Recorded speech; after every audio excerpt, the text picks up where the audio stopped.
મધ્યપ્રદેશના ડેમોમાંથી પાણી છોડવાના કારણે સરદાર સરોવર ડેમમાં પાણીની આવક વધી છે. હાલ ડેમમાં 4,22,385 ક્યુસેક પાણીની આવક થતા કુલ સપાટી 132.46 મીટર પહોંચી છે. અમદાવાદ મ્યુનિસિપલ કોર્પોરેશનનું નવું શોપિંગ સેન્ટર બનવા જઈ રહ્યું છે. 15 વર્ષથી વધુ સમયથી વસવાટ કરતા 95થી વધુ ઝૂંપડાને બેઘર કરાયા છે.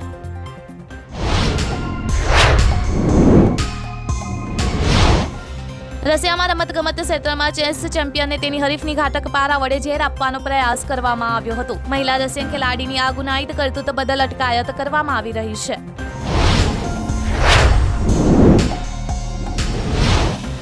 અમરેલીના રાજુલામાં જાફરાબાદ માર્ગ પર રસ્તા વચ્ચે બેઠેલા ઢોરો પર ટ્રિપલ સવારી આવતું બાઇક ચડી જતા બાઇક સવાર 3 યુવક ઉછળીને 10 ફૂટ દૂર ફંગોળાયા હતા.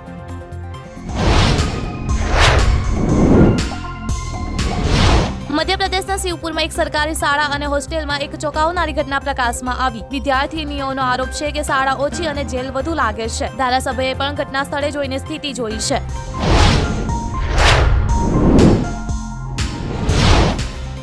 અમિતાભ બચ્ચને કેબીસી 16નો નવો પ્રોમો વિડીયોમાં જણાવ્યું છે કે ઇનામની રકમ એક જ વારમાં બમણી થઈ જશે. સુપર પ્રશ્ન પર કોઈ વિકલ્પ મળશે નહીં.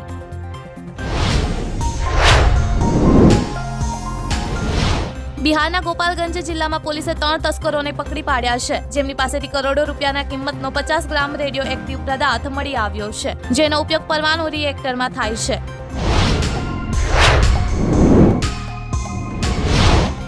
માઇક્રોસોફ્ટના નવા રિપોર્ટ અનુસાર ઈરાન અને ઇન્ટરનેટ ગતિવિધિઓ વધારી રહ્યું છે. ઓનલાઈન પ્રવૃત્તિમાં વધારો નવેમ્બરમાં યોજનારી યુએસ પ્રમુખ પદની ચૂંટણીને પ્રભાવિત કરવાનો હેતુ હોવાનું જણાય છે.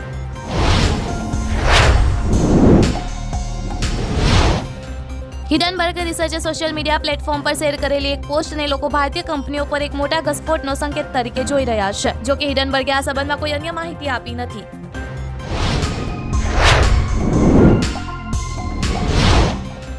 એસરે સ્માર્ટ ટીવી સેગમેન્ટમાં અત્યાર સુધીનું સૌથી સસ્તું સ્માર્ટ ટીવી લોન્ચ કર્યું છે. લેટેસ્ટ એન્ડ્રોઇડ 14 ઓપરેટિંગ સિસ્ટમ પર આધારિત ગૂગલ ટીવી રજૂ કરનાર ભારતમાં પ્રથમ કંપની છે.